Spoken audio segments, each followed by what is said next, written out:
שלי, אנשים נשרפים, אני צריך לראות כמה אזרחות אנשים נשרפים. למה? למה אני צריך לעשות את זה? למה?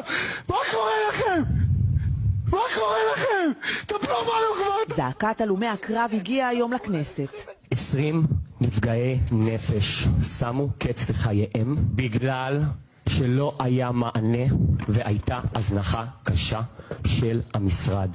לאחר מותו המצער של בר קלף שהצית את עצמו בשבוע שעבר ומת מפצעיו, ומותו של אור דוניו, גם הוא הלום קרב מוכר, התכנסה היום השדולה להלומי קרב בכנסת לדיון מיוחד באמצע הפגרה. דניאל אלון סער, הבן של רונן סער, הוא כבר חודש נמצא במצב של צמח. למה? כי הוא התאבד, ניסה להתאבד לפחות, בפעם ה-10, 11. יש שאלות שאני לא יכול לישון.